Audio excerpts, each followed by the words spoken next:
My name is Kristen Scaglione. I am currently an elephant keeper at the Cleveland Metroparks Zoo. Hello, I'm John Rossi. I'm a touring drummer with a passion for animal conservation. When I'm on the road, I spend as much time as possible visiting zoos, aquariums, and conservation organizations. Now, I want to share those places with you. I'll be talking to keepers, vets, conservationists, anyone who can help me in my mission of connecting my people to animals through their people. Join me on my Rossifari. Hello, and welcome back to the Rossifari podcast. All right, y'all, so this is a really fun episode because we are bringing back an old fan favorite to talk about something completely different. As you heard in the little teaser at the beginning, this week's episode features Kristen Scaglione, and this is her third time on the podcast. But Kristen is coming to you from a different zoo than the last two times, where she was at Akron before. Now she's at Cleveland Metroparks Zoo. However, we're not actually here to talk about her work at Cleveland today. Hopefully that'll be for her fourth appearance on the podcast. But you may remember that back last year in September, I had this mission to attend three conferences: AZA, AAZV, the Zoo Veterinarians Conference, and AAZK, or AAZK, which is the American Association of Zookeepers. However, life got crazy, and I was not actually able to attend the Zookeepers Conference in Akron, which was a major bummer because I was planning on talking to Kristen all about what it was like planning it, because she was the co-chair of the whole conference, and it was a lot of work and a lot of craziness, and I was like, this will be a cool story. But then we got very busy, and life kept us away from each other for quite a while. But now I was like, oh my goodness, registration for conferences is opening up again. And what better way to get people interested in the upcoming conferences than to have our interview that was, delayed 9 months or so. But hey, we're here now. And so, we're going to talk all about what it was like for Kristen and her team to plan the conference that they held last year at the Akron Zoo. You'll also get to hear a little bit about what's coming up at the next conference, which is happening in Omaha. And, it's just a fun catch up. We talk about all the things because that is what we do.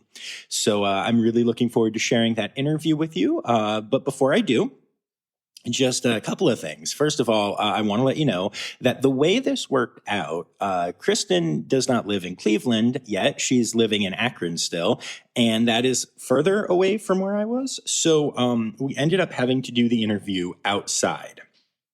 And we went to this gorgeous park. Y'all know I'll do outdoor interviews sometimes.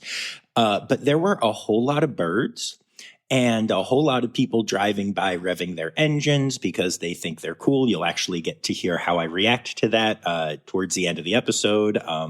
Just so you know, the thing that I yell is the thing that I always yell when I experience that. You'll see soon enough. And at one point, there was a party that started with like music thumping. And I used my little fancy editing to make sure that none of that is too prevalent. But you will know that we are outside. It's always fun to spend time with birds, though, right?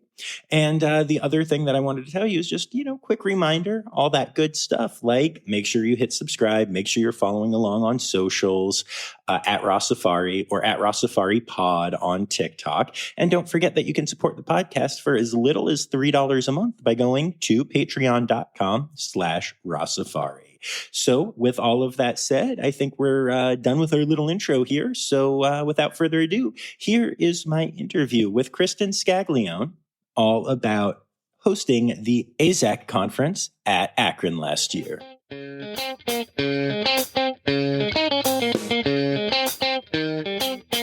Yeah. Yeah, it's super awesome. And that's totally what we're not gonna talk about at all. Yeah, today. That's a whole other episode to talk about. It absolutely is, yes. But today we are here to talk about a little journey that you went on last year. And originally, I was hoping to get to be a part of it, but life got too overwhelming because I was at 2 other conferences.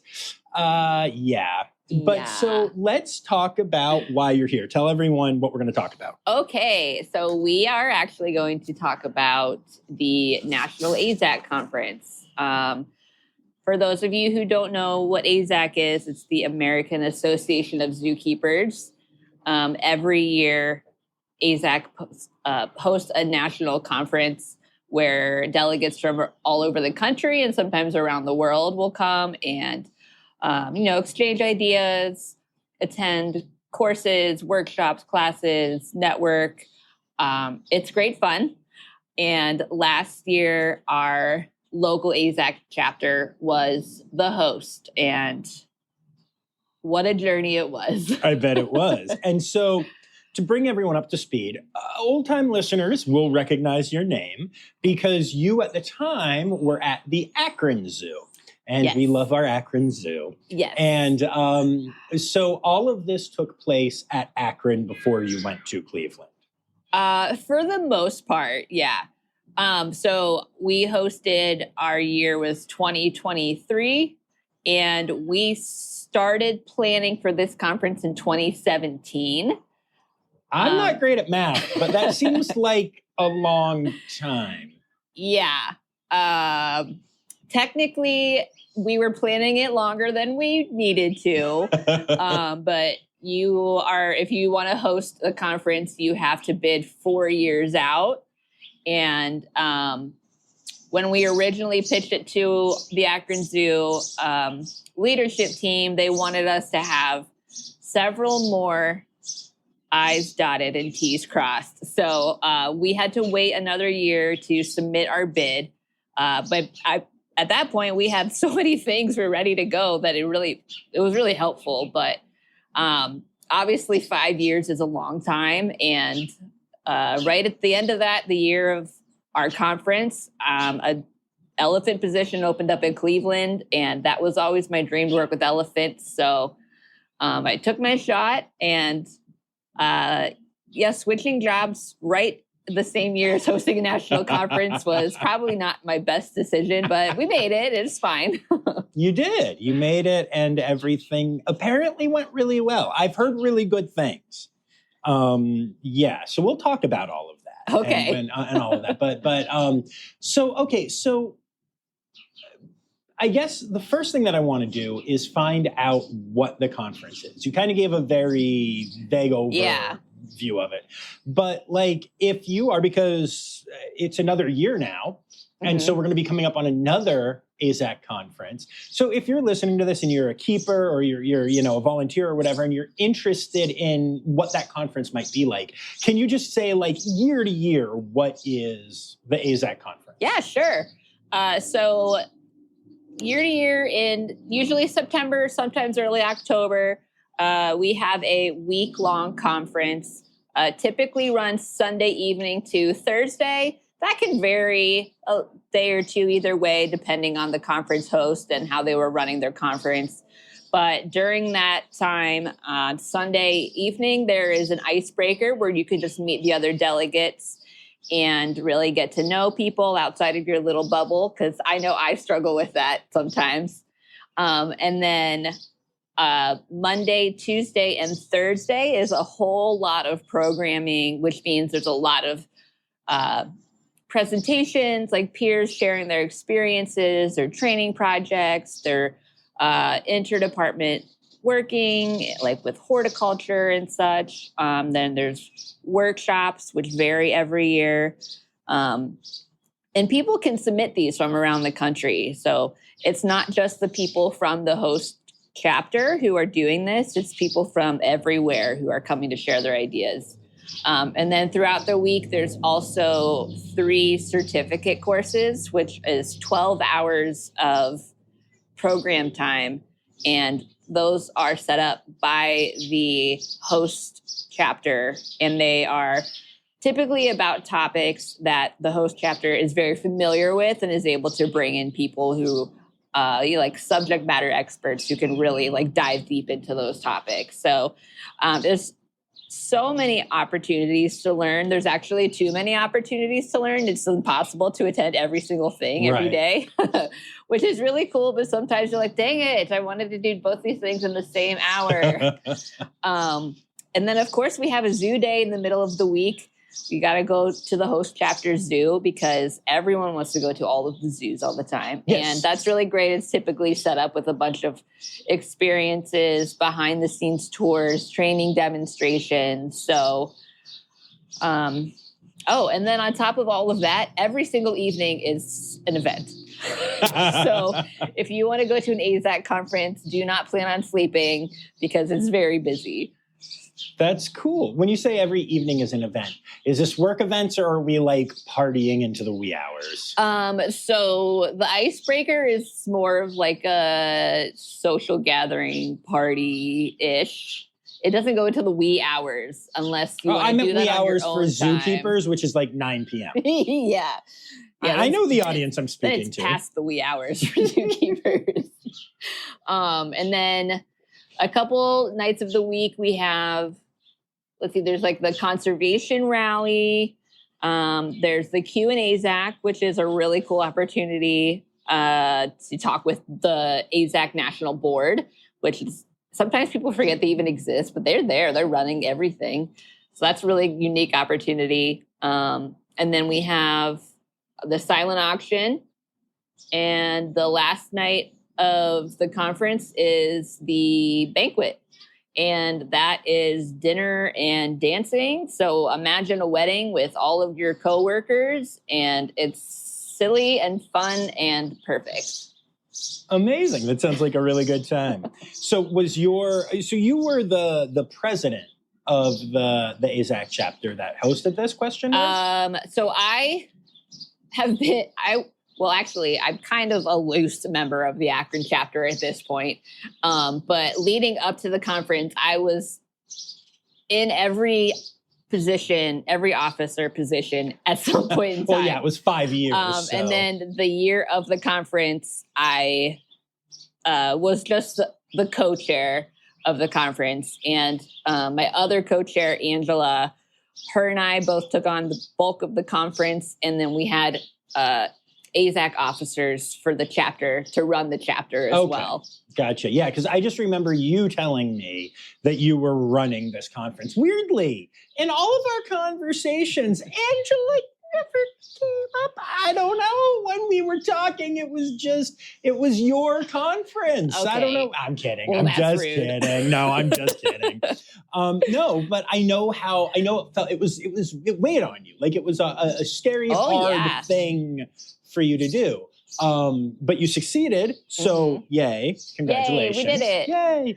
But okay, so how many people normally come to this conference-ish? Or how many came to yours, roughly? And you can lie. I'm not going to fact-check you. So it was actually a really weird time for conferences because... Dude, it was such a weird time for conferences. I was so annoyed.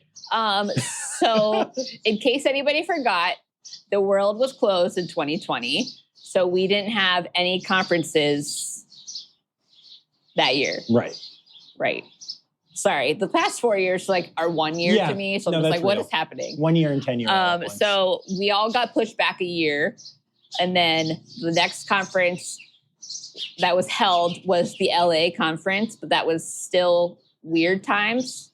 That might have been 2020. I don't really know anymore. But where is this tangent going? Is my question. So the LA conference was hybrid, and they were able to put on a virtual conference, and people who attended the conference could, if they wanted to. And there was only about 80 people who were able to attend in person. And then the following conference was the Toronto conference, which actually was marvelous. So if anybody was there, that they can probably agree that was such a good time. But it was also in Canada, and that was an obstacle for a lot of people. Right. So at that point, a lot of criminals in the zookeeping field. So. Yeah, exactly. We were so scared.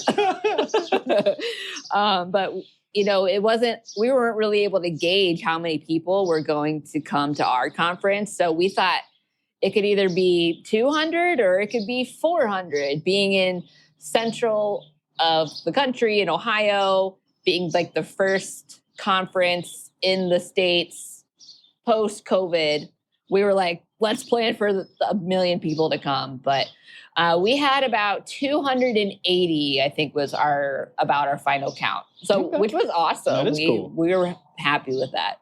That's very cool. Yeah. I had a funny moment. So, for those of you listening, if you don't remember, this conference overlapped with the AZA conference and the AAZV conference that I attended last year. And they were in Columbus, Nashville, and Akron, respectively. And so I was like, all right, I can at least shoot to Akron for a day or two as part of this. But conferences are insane. And by the time that I could have, not only would I have missed out on a bunch of the vet stuff, but I might have died. Because it was the most insane 2 weeks of my life. Yeah. And sneaking in an extra conference just wasn't going to happen. But apparently, word spread that I was coming.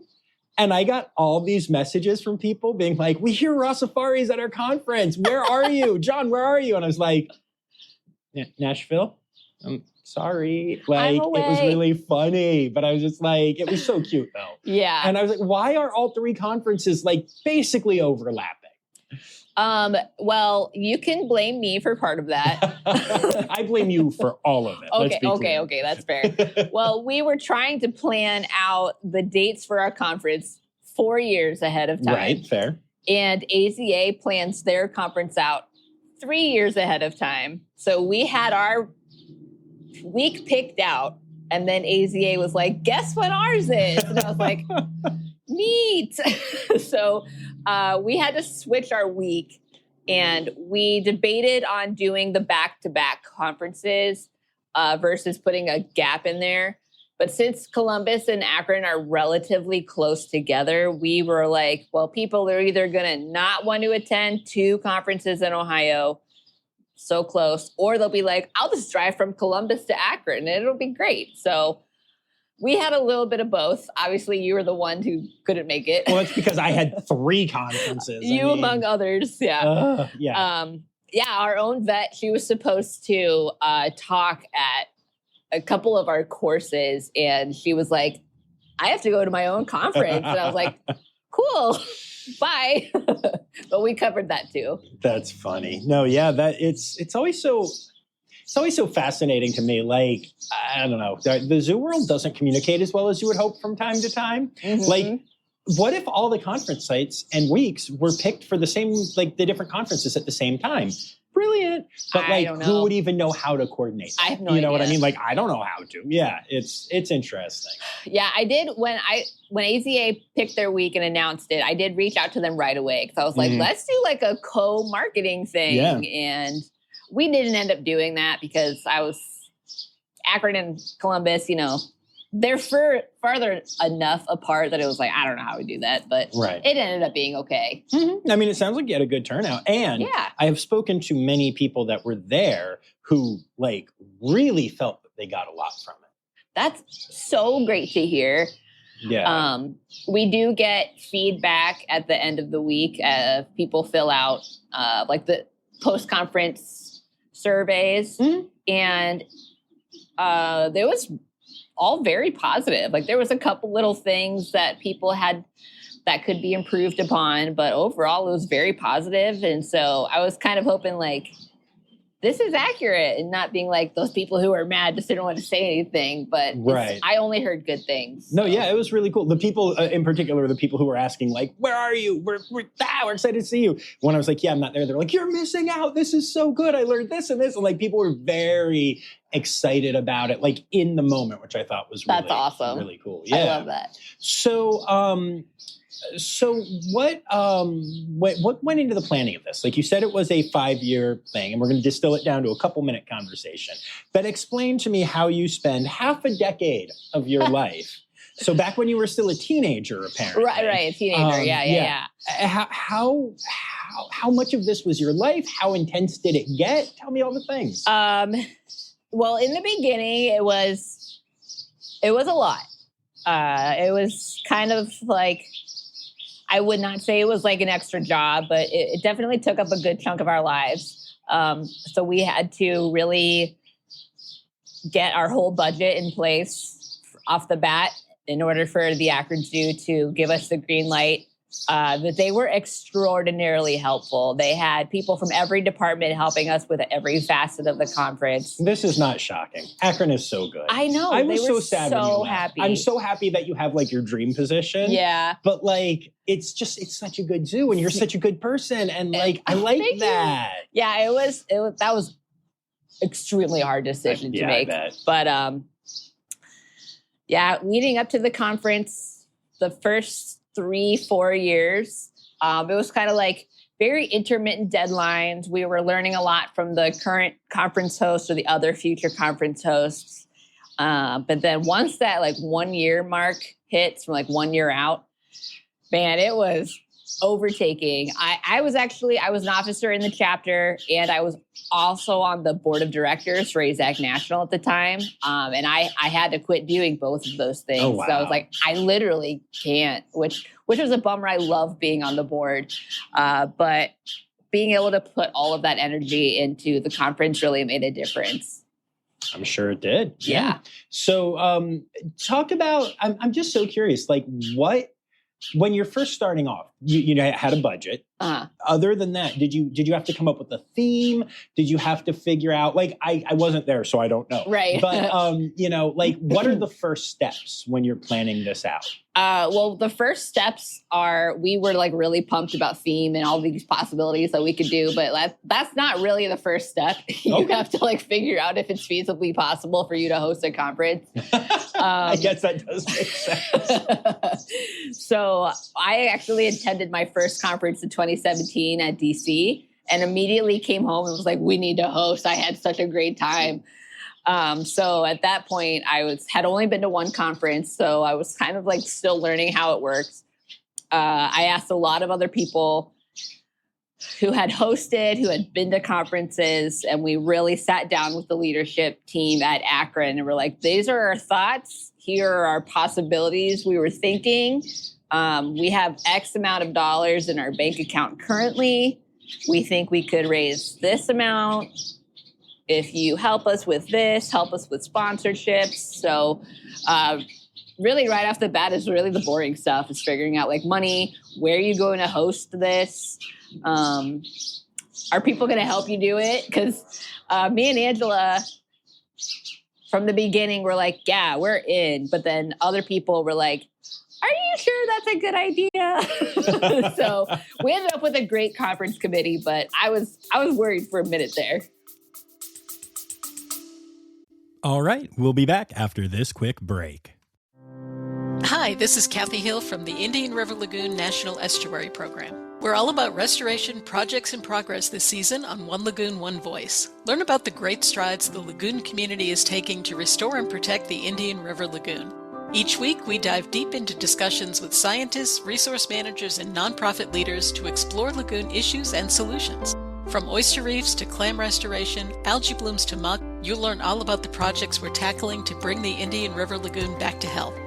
Click the link in the show notes to follow One Lagoon, One Voice, learn about the IRL Council, and explore our unique lagoon.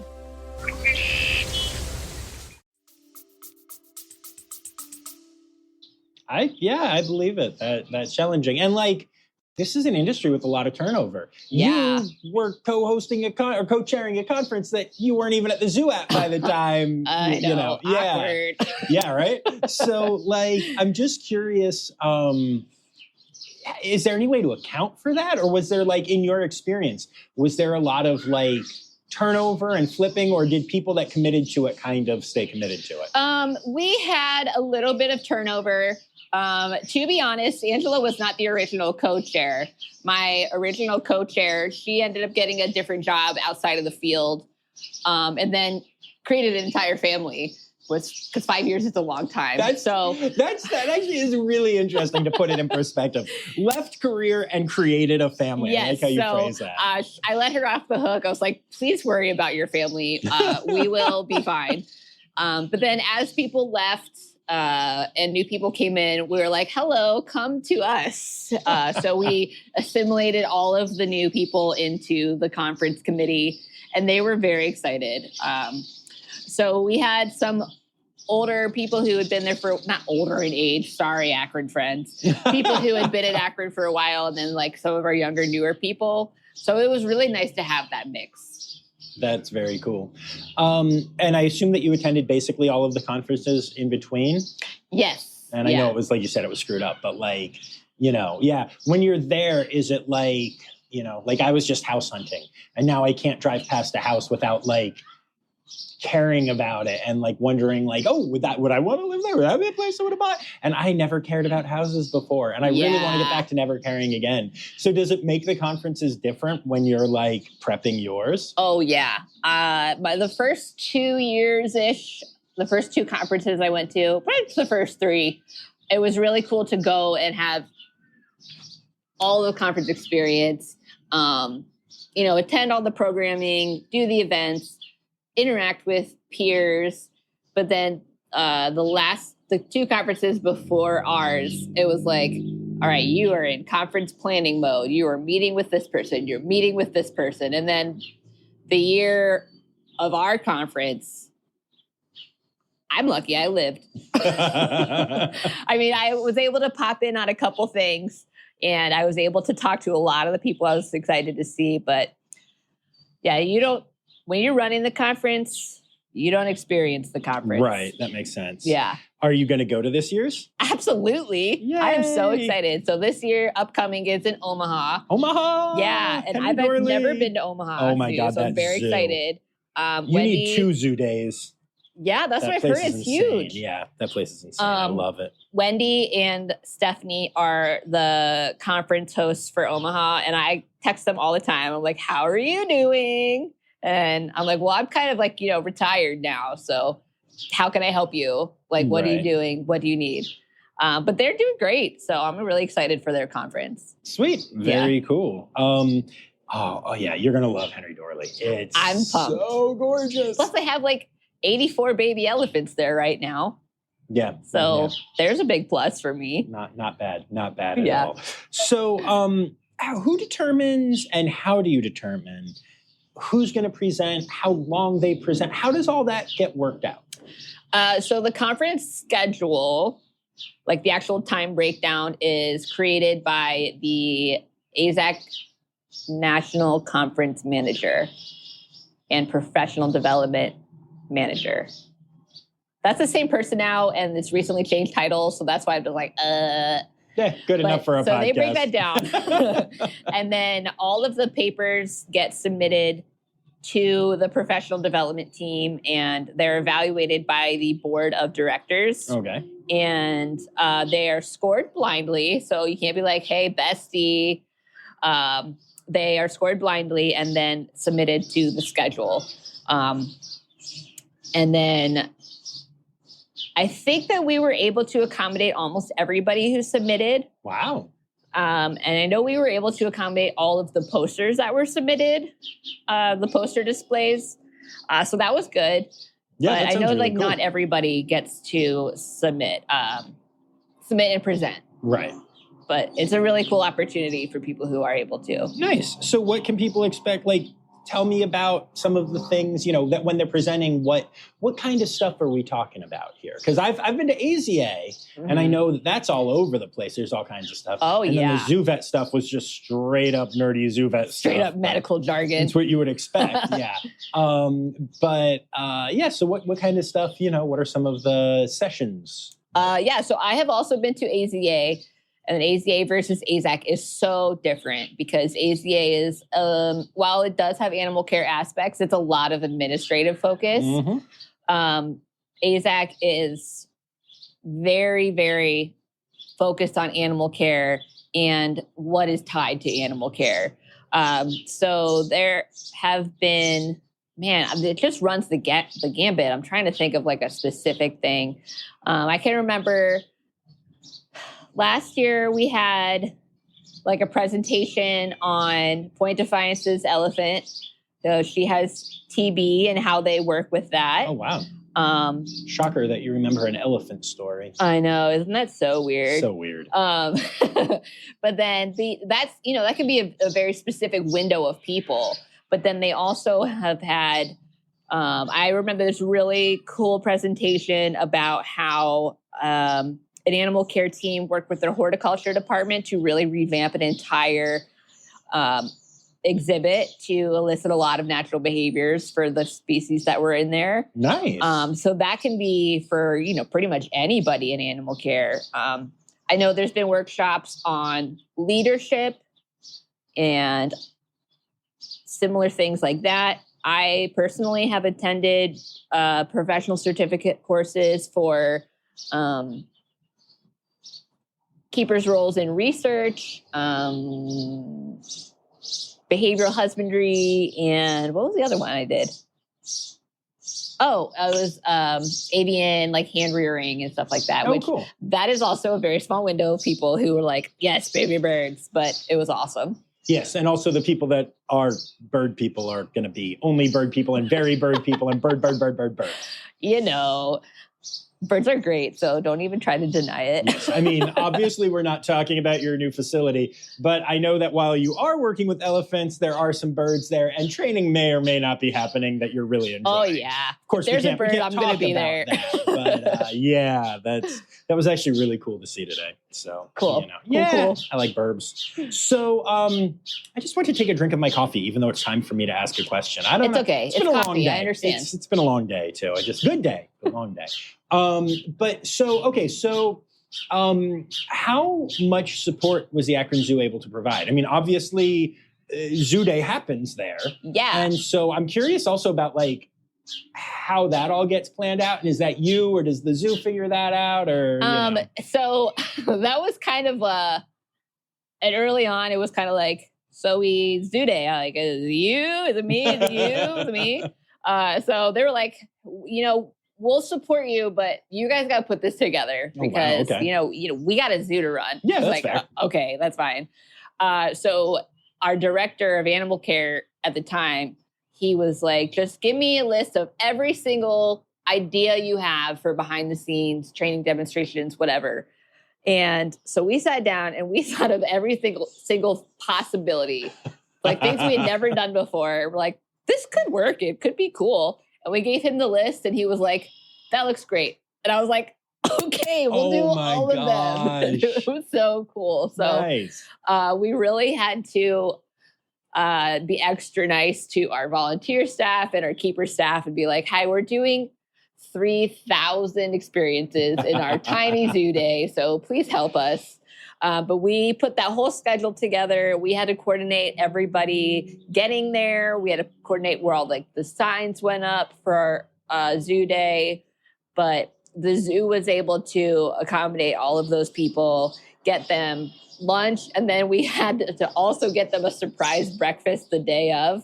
What? And I literally could not say enough good things about the Akron Zoo's food service team for helping us with that. But it was awesome. It worked out perfectly. The weather was perfect. Yeah. Wow, I didn't even know you could control that. That's impressive. I did. I wrote a letter to the sky and I said, please don't rain. Nice. No, okay. So because we got to talk animal a little bit here. Yeah. So tell me about some of the behind the scenes stuff or the cool things maybe that were unexpected that you guys did at Zoo Day. Yeah. So we were able to do a couple extra things for zookeepers that we don't typically do for behind the scenes experiences. I know for as one example, the gibbon exhibit at Akron is just outrageously big. It's huge. It's for orangutan big. But they were outside in their outside exhibit. So in the day room, we were actually able to bring people into the day room and walk around in there, which we never bring people in there. That's so cool. Because, primates, germs. Yeah. So that was something that we did. The aquatics area of the Akron Zoo is very homebrewed. A lot of keeper work went into making a lot of the the LSS systems back there, which don't need to say LSS systems, but here we are. I was thinking it, but I wasn't going to say it. That's, for those listening, if you don't know, that's life support systems. Yeah. And so LSS systems becomes life support systems. It's fine. It's fine. No judgment. So we were able to bring people back there, which we typically don't, but I really wanted to showcase. I was like, guys, you put so much work into this. You have to let people see what you were able to do. Stuff like that. Then we had, like our bears, our big cats. We had to do penguin feeds. Woohoo. Everyone loves a good penguin feed. Y'all have Humboldt's there, right? Yes. Yeah. So we have Humboldt's at Aquarium of Niagara. Yeah. And we didn't have any chicks this year. And Akron had a chick, and I want very jealous. What? I know we've talked about penguins before, but man, I miss me some penguins.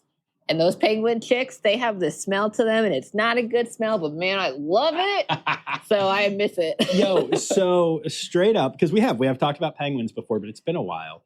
I have always enjoyed penguins. I have always thought that penguins are, cool. I've met some. They're fun. I have a lot of fun playing with them. Yeah. They poop a lot. They smell bad. Sure I do. know this, right? But they've never been like, I can walk right past a penguin exhibit. I've never had a problem doing that. As a matter of fact, I've done it many times at Akron. Yeah. There are red pandas to get to, Yeah, beeline. As you know. And when I joined the MMB team, the Marine Mammal and Bird team at Aquarium of Niagara, I was like, cool, I'm joining the seal and sea lion team. There are also penguins. And again, I'm cool with penguins, but I'm joining for the marine mammals. Yeah.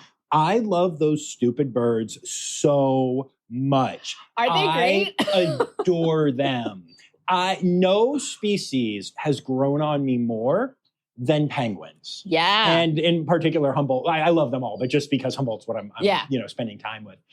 Oh my gosh, those little goobers and their drama and their big personalities. Oh my gosh, the drama. There's so much drama. It's all the time. Yes.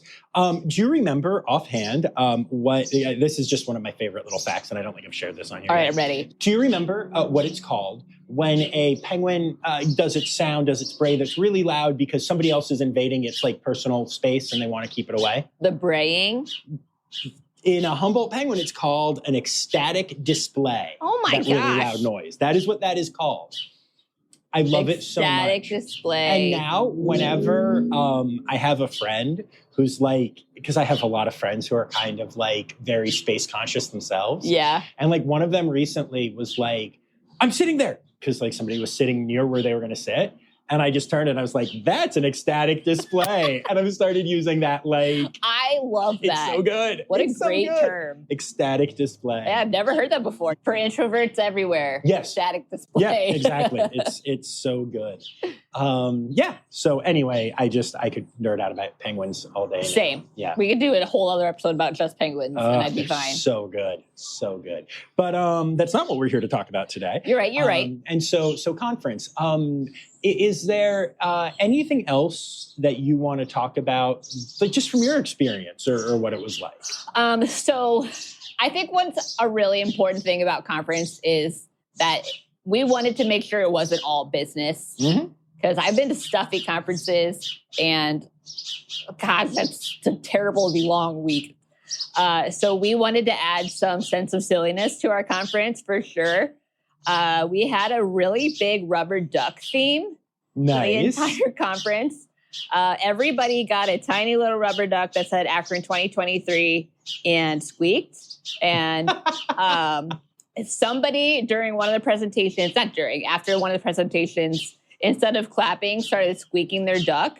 And then that caught on like wildfire. Yes. And I was like, please, everybody squeak their duck every time you want to clap. It was magical. That's the best thing ever. And then it was not our banquet. I think it was for, oh my gosh, I can't believe I'm blanking on this. But for one of our evening events, the theme was rubber ducks. And so many people came wearing rubber duck attire, dressed as a duck, had rubber duck necklace on. And I was like, you guys came to play and I'm so pleased. It was just great. Oh, that's really cool. That makes me happy. Yeah. So that's a lot of people, when they go to conferences, I know it can be intimidating, especially going for a first time, but the zookeeper bubble, everybody really just wants to go to learn and to meet people and to talk about silly, ridiculous animal stories. And I've never been to an AAZK conference and encountered someone where I was like, yikes, I don't want to see them again. It's just been all around great people there. That's very cool. Very cool. Do you know offhand, or can you look up quickly when the conference is this year? All right, we'll be back after this quick break. What if I told you scientists discovered 100 new species in the deep ocean? Why did crocodiles survive extinction? Megalodon. How did it go extinct? Hey, it's me, Forrest Galante, wildlife biologist. You might know me from Joe Rogan's podcast or my various TV shows like Extinct or Alive and Shark Week.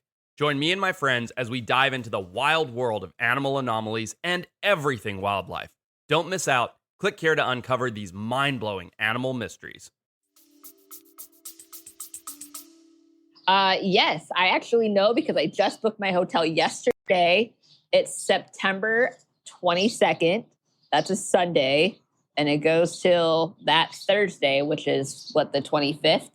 Makes sense. So yet again, AAZV in Toronto and AAZK in Omaha overlap. And it's right after AZA, which is in Canada this year in Ottawa?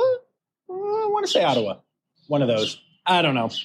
One of these days I'll make it to an AAZK conference. You should. They're the best conferences I've been to. That's really cool. Calgary, not Ottawa. Calgary is where Canada AZA is this year. Yeah. Now I have to go to AZA this year because, I don't have to, but as part of Safe Red Panda, I'm going to be there too. That's important. We're doing like a meeting, and it's going to be one of those things where it's like the private meeting. Yeah. And then we open it up so public can come in and like see what we're doing. Right. And that will be cool. That'll be awesome. Yeah. Well, 2025 will be in Phoenix. Oh, I love Phoenix. So there are endless opportunities to go to an AAZK conference because they have them every year. Woo-hoo. Unless there's COVID, but Yeah. Out of curiosity, so I'm kind of curious. I know that it is officially the American Association of Zookeepers. Yes. But do a lot of aquarists, aquariums, it's kind of like in the zoo world, but they have different terms and stuff. Yeah. Is there any of that? Is there a lot of that? Is there none of that? Is this purely for land creepers? Whatever. Land creepers. I don't know. I don't know what the heck I'm saying, but you know what I mean? I know exactly what you're saying. We've actually kind of tossed this around on a national level of being like, do we still want to be known as the American Association of Zookeepers? Because AAZK has come to encompass so many more people than just keeping staff. Like aquarists, they're just, please come and join us, like automatically. They're literally just water zookeepers. I just think of them as water keepers, the people who are like, we're aquarists. I'm like, I'm sorry, I just want you to be part of my team. Yeah. But then we also have, like in Akron's chapter alone, there's educators, we've had custodial staff, we've had volunteers. There's so many different kinds of people who just want to be close to the animal care field or contribute back to conservation in some sort of way, because that's really what AAZK, it's hand in hand, professional development, conservation, which you don't have to be a keeper to do that. Right. But AAZK was branded as the American Association of Zookeepers when it was created. And to, actually change that to another word, it would be a whole slew of things. Oh, yeah, no, totally. Yeah, I completely understand keeping it that way. I was just more curious about nomenclature. To me isn't a big deal. I know it is to some people. Yeah. But I was curious. So it is very open to a lot of other people. Yeah. We always try to express that at every gathering, like with other staff. We're like, please come join us. I know it says zookeepers, but it's not just us. Right. No, that makes sense. Yeah. Cool. Is there anything else you wanted to share? Man, not that I can think of. We talked about a lot in regards to conference. Yeah, we absolutely did. Yeah. All right. Well, then, is there a conservation organization you'd like to talk about? I always want to shout out to Red Wolf Coalition. Yes. We got to do a really cool experience with them releasing pups back to the wild. Yes. So I always want to point them out and say what an amazing job that program does. They're incredible. And I talk about them on Zoo News in particular all the time. And yeah. There have been so many births this year. I know. It's insane. There was just a litter of, I think, 8 in the wild. And then something like, I think we're up to 23 or 24 this year total between wild and in human care. It's amazing. So Akron's Red Wolf pups were the first to, they had a litter of 8. Mm-hmm. There was 4 of them went to the wild, 4 of them went to other zoos. And one of the girls who stayed within like the zoo population, she just had pups for the first time this year. And I was like, they're growing up so fast. Do you remember which one that was? Like which zoo that was? Her name's Flora. She's at the Trevor Zoo. Okay, figured. Yeah. Yeah. I'm good friends with Dan, who does the PR at Trevor Zoo, and I've had them on a bunch of times. And he was writing the press release about that when he realized that Zoo News was coming out the next day. So I get a text from him, and he's like, "Have you recorded yet?" And I was like, "Hit me, whatever it is, hit me." I think I've even just lied and said no. I already had, but I can edit things in. I was like, "Whatever, tell me." And he told me, and I love that program so much. They're so good. It's just the best. Yeah. Just very cool. Awesome. And then it is time. It's time now, don't you know? We've come to the end of the show. But there's one tale left to go. You're gonna laugh and say, oh no. It's time for the Rossifari poop story. Oh my gosh. I wasn't ready. First of all, you know. Second of all, I told you. I reminded you. I'm trying to think of a poop story. Poop story? Man, I could have the sheer quantity of poop now that I deal with compared to what I've done in my entire career. It's so much. One of your elephants pooped directly in front of me today, and it was so much poop. They're good at that. Yeah. They poop a lot. They eat a lot. They poop a lot. Yeah, I've never really had to use like full pitchforks and wheelbarrows to scoop poop before. And I worked with large carnivores most of my career, and I was like, man, I dealt with a lot of poop before, but whole other level. Well, so tell me, is it like cleaner poop though? I would think it would be like cleaner poop because it's like hay and stuff, right? It for the most part is, yeah. Sometimes they'll get like weird brows, and then their poops will be different, just like if we eat different things. Right. But for the most part, yeah, it's pretty clean. I'm used to like grizzly bears and penguins, and those are not always clean. No, penguin poop especially is not penguins. Disgusting. Yeah, I've had penguins poop in my hair. It's gotten in my ears before. I already shared this on the podcast, but I got some in my mouth already.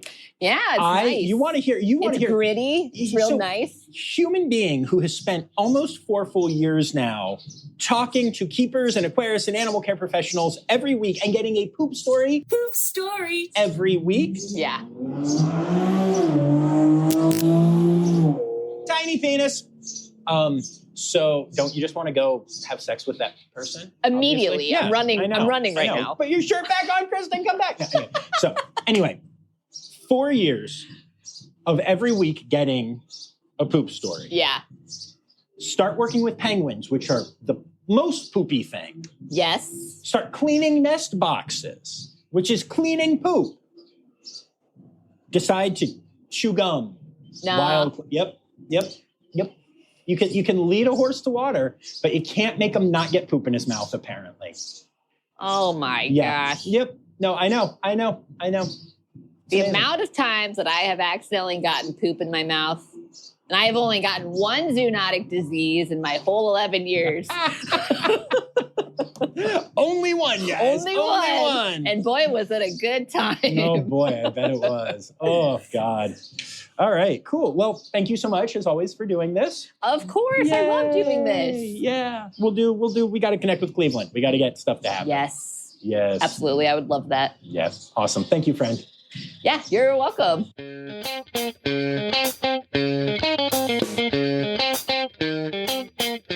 Well, Are you inspired? Do you want to go to a conference? Do you want to join AAZK, even if you're not a zookeeper, in particular? I hope so. I think I'm going to have to join AAZK because I find that to be a very cool idea. So, I'd like to thank Kristen for hopping on with me as always. And also, I want to tell you all, this was a very last minute thing. I actually had a friend who was visiting Cleveland and very last minute was like, hey, I think I'm going to the zoo tomorrow with my grandmother if you wanted to come. And I was like, look, my friend Meg is cool, but her grandmother is legendary. So I needed to go and meet Grandma Pat. So I did. And I reached out to Kristen and I was like, hey, I think I'm going to be at your zoo tomorrow. Are you working? And she wasn't supposed to be, but she was. It was a weird schedule change thing. And I was like, can we interview? And she was like, duh. So we did. And I'm just grateful for those kinds of things. Always a cool moment. Yeah. So I hope y'all enjoyed that as much as I did. And before we go, I want to take a moment to say thank you to my Red Panda level patrons, Dr. Laura Schenk, Dr. Stephen Williamson, Barbara Bennett, and Jenny Owens. And I'd also like to remind y'all that the word credits backwards is Steider. The Rossifari podcast is produced, hosted, and engineered by John Rossi. Editing and fact-checking by John and Dr. Zoe Rossi. Our theme song is Sevens by Nathan Burke, performed by Nathan and John. Interrupting John theme and additional voices by Taylor Isaac Gray. You can reach John directly on Instagram and Facebook at Rossifari or by email at rossifaripod@gmail.com. Rossifari is part of the Daydreamer Media Network. Now, stop listening to me and go visit a zoo.